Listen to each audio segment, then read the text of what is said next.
Hello, everyone. Hey guys, welcome to our coffee chat. Today we were discussing The One Thing. I'm sure a lot of you guys have already read this book. If you haven't, highly, highly recommend it. We're going to break down a couple pieces today, but it actually truly is a good read. And I would say don't just get the summary on this book because the concept can seem kind of simple. Hey, it's just the one thing. Yeah. Don't just read the Coles notes. I really recommend actually getting the book or listening to it, one of the two. But go through it. Gary Keller is an incredible teacher. I think there's a lot to learn. He's packaged his entire, I feel like all of his life lessons into this book. There's really some incredible stuff. So we want to break down some of it for you today and help you find your one thing. Your one thing. So let's revisit the heart of the book. And it says, to put it to work right now in your life. What's the one thing today, such by doing it, everything will be easier or unnecessary? And I love that concept because that concept is really, there's so many things you can do in a day. And actually, as I would say, is you gain momentum in your life. Yeah. You start to add things. You add kids. You add, maybe more projects. You've got a maybe bigger house. You know what I'm talking about. And then your business life, you just add more things. There's more and more things that actually can't get done. Yeah. Right. So how do you know which things are most important that you have to get done and which things would be nice to get done, but maybe even aren't as important, or maybe it can there can be another solution for those things. And I think that's really important. I think really successful people have figured out how to focus on what's most important and realizing that other things will begin to take care of themselves. Or here's an example. I'm not there yet, but even cleaning my house, I actually enjoy cleaning my house. But at some point, I'd like to just have my house cleaned automatically. Because if I spent my time cleaning my house, that's great and all. But if I worked on something else in my life that provided that's really where my skill set is, that provides enough income to have my house cleaned, which I do occasionally hire the odd cleaner. Yeah. But that feeling of when it's being done, I don't need to spend my time there. No. I do kind of now, but in the future, what's the one thing I can do so those other things begin to just fall into place? To be completely honest, I think especially where we're at in our life, because we both have two kids under the age of 4, and life gets pretty crazy, especially as this is a kind of somewhat of a startup business still. I would say time management is key and vital, right? So I think the one thing for me that I've learned is how to be a proper manager of that time. And the one thing that I've utilized from this book, because they have a 66-day habit that they say 66 days to form any habit that you want in your life. Now, my one thing has been rising at 4 a.m. Now, I don't think that's something that a lot of people can do, and I don't expect that, but I think you have to look at where you are in your life, and if you want to get and accomplish specific things done, especially with the small family, you have to figure out when you can have your personal time to grow, to learn, to develop whatever it is, the life that you want to develop. And so that's been my one thing. And I felt like that those 3 hours leading up to leaving to get to this point is my one thing. And I would say because at that point I can develop any life I want. And that's in my health. That's in my relationship. There's nothing new under the sun. We can learn from the best. I just want to speak on that for those of you that just heard that Marcus wakes up at 4 a.m. and he hasn't just started doing this. This is actually something that he's done, and I've watched over the last year. And it's not necessarily an easy challenge. In fact, I'm having a hard time getting there. I'm lucky if I do a 5:30. If I can get a 5, I feel really proud of myself, which is really good. But I definitely want to just say that that something else that I learned in this book, and I think that ties into what you were just saying, is a powerful quote. And we were talking about it again yesterday. And the quote is that you actually don't determine your future. What you do is you get to decide and pick your habits. It's great. And then your habits determine your future. And I think that is a super powerful quote, one that I'm really trying to remind myself of. And I think what you're saying in your one thing is that you get to pick a particular habit in your life, which for you is waking up at 4, so that you can go through a series of events to start your day, so that you start your day on the right foot. And I'll let you break it down more. But that the concept is that by the time you hit your day, or by the time you're into your full swing, you've already done more and accomplished more in your day than a lot of other people have. 100%. And that one habit begins to set the tone. And almost it's the domino. It's the domino. It's the big domino. If you knock that domino over, everything else becomes easier. Yeah, and there's momentum on them. You feel like you have purpose in your day. You have purpose in your week, and I think that I don't want you guys to think that No, your plan is to hey, start waking up at 4 a.m. Here's the key. The concept is, what's that one domino in your life that if you knock it over, everything else will become easier. things begin to And here's the move key. There's going to be some people that are naturally owls. I'm more of a lark, right? The bird that wakes up, the bird that annoys me when I'm camping and wakes me up. I'm like a light sleeper as it is. So I'm up before everybody. So I've always been, since I was a little kid, I've always woken up early. Like I was that kid who'd wake up and watch cartoons before everybody else. Well, I have to admit, then I would. Maybe that can segue into a little bit of the why. Oh yeah, we'll go because when I was a kid, my why was, I want to get the cartoons, and somehow magically I found myself out of bed. In fact, Christmas Day, I never had a hard time. No, we're always up early, right? Even though I went to bed quite late. And that's a whole another coffee chat, the big why, right? But I think ultimately for me, that is a time where I get to really go after what's important to me, and start. I personally start my day in gratitude.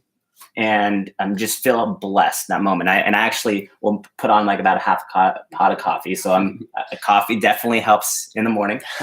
And I actually go into some reflection. I go into some reading. For me, I read a little bit of the Bible for about 15 minutes. And then I actually will go into the Full Focus Planner by Michael Hyatt, which was kind of getting ready for my day and kind of thinking about what I want to accomplish for that day, my big 3. And sometimes I'll read a little bit of some personal development book or a book that I'm in a relationship, because I want to make my wife happy. And then I kind of make my way into the gym. But even at the gym, I have an Audible book on, so I'm learning, or I have a podcast on, and I'm hungry. I'm really at this point in my life, I want to make that time magical. They call it a miracle morning. So when I get here, that momentum's built. We're excited. We're ready to do whatever that one thing that we want to accomplish for our days. And I think everybody can find that. And it doesn't have to be for those couple hours. It could be at a place in your life where maybe you just even take 15 minutes. Maybe that's just the start. You're busy. You're raising 2 kids, you're maybe a single mom, who knows? I mean, there could be a million factors at place, but that is so important to figure out how to take your time, because if you're always going and you never give yourself rest, and then by the end of the day, that one thing is hard to do, especially if you're tired. I like to say you start your day with like this full bar charged on your phone, in your body, and that's your willpower. At the end of the day, you're like on low. And if you try to make smart decisions for the most part, at that time, it's really hard. It's tough. Your willpower is on the lowest. So we actually had initially learned this concept through Darren Hardy years ago. Yeah. And he basically said that when they studied a whole bunch of CEOs all across the world in the biggest companies, they actually found that even for CEOs, it was actually hard for them to find 45 minutes a day to work on the most important task. Good CEOs are very objective, and they really do know what that task is. But that began us on a discovery and a journey, and I think the one thing really explains this really well.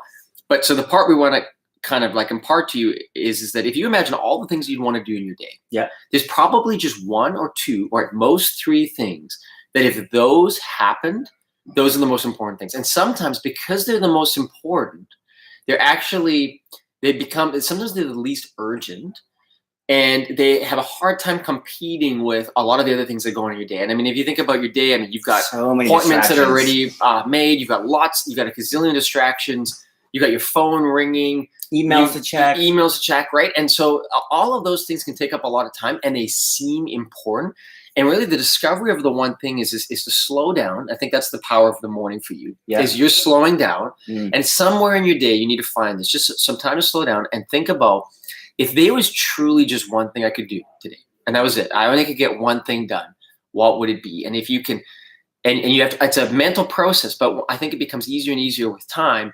Then you go, if I could do 2 things now, what would the second thing be? And then maybe you're lucky enough to get 3. But you have to feel comfortable knowing that certain things can't get done, that you'd love to get done, but it feels good to get them done because they're small little tasks, but they eat up the time in the day that you really need to dedicate to that one thing. And I think that really good CEOs, and really you are CEOs in your own life. Like you're running a small business, whether you think about it that way or not, you really are the CEO in your life. Yeah.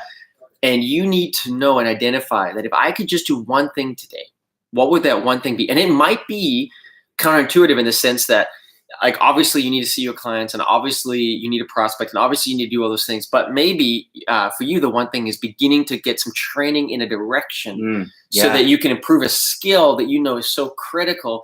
But really, when do you ever find that time? Maybe I'll have some time on my vacation. Maybe I'll have some time here. But unless you make the time for that one skill or learning something, because you know that if I just did that one thing and I learned that skill, everything else in my life would start to get easier and easier. Yeah. You know, I heard it from him too. He said, some things you need to eliminate, some things you need to automate, some things you need to delegate. Right. And going off what you were telling me too, it's like, we are a sum total of the decisions we made up to this point. So if you don't like where you are, it's time to change that. And here's the thing. The key on this too that I've learned in this book is, the biggest misconception in society today is multitasking. Right? Yes. Like that's called switch tasking, and you lose so much time. There's actually, it's scientifically proven that you cannot multitask. Now you think you can, but really what Marcus is saying and what the book explains, and which we've learned actually from other guys like Darren Hurd in the past too, is that you just switch. Yeah. And every time you switch, they call it switching cost. There's a cost to switching. Yeah. Yeah. What the way that you get around that is to learn how to time block. And those are, what we ideally strive for is 60 to 90-minute windows where you just focus. And so in the case that we're talking about, that one thing or the top 3 things that we want to accomplish today, that's where we're at. And that's hard. I know for you, it's hard. For me, it's hard, especially I'm guilty of interrupting any new idea. Boom, the door opens. I'm like a squirrel. I'm like a golden retriever. Like, woo, we balance each other out. That's perfect. But the key is, at that moment, what you want to do is you want to limit those distractions. You want to make sure you put your phone on sleep because you don't want to be interrupted. You have to close down those windows that are now going to be distractions. It's not a time for social media or Instagram or, because once you get that text message or you get that email, that it switches you from that thing you were looking to accomplish. And then 10, 15 minutes go by and you're like, oh, what was I working on again?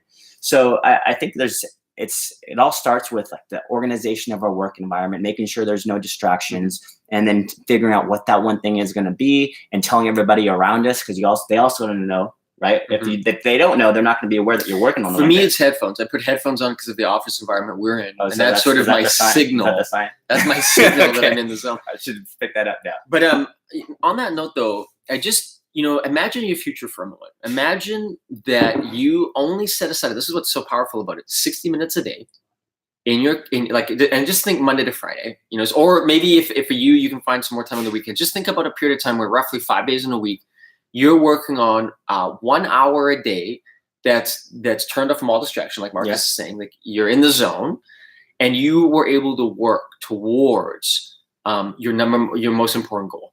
And now think about, after a week, 2 weeks, after a month of that, you've now dedicated, I guess, 20 hours towards your goal. And think about how amazing that is compared to when you're trying to find the time magically in your week, right? And you just don't find it. You might find 1 or 2 hours, if best, in your week, if best. And now suddenly in a month, you've dedicated 20 hours towards your goal. Think about a year, what that starts to look like, and how that begins to snowball you towards the direction that you want to go. And that's what's so powerful about it. It is so powerful. And it's something that a lot of people don't know how to do, right? I think it's something that you and I learned over time, goal setting, for example. Yeah, it doesn't just come naturally. How to look at the 1 year plan, because, and how to work backwards, how to look at the big why and work backwards. Okay, what do I want to do? Like, what's the big picture? Why am I doing what I'm doing?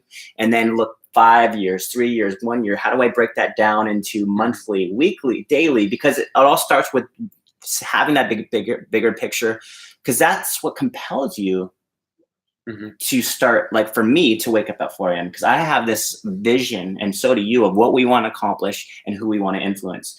And I think that's no different. If you don't have that big why, it's really going to be hard to motivate you to do any of this stuff.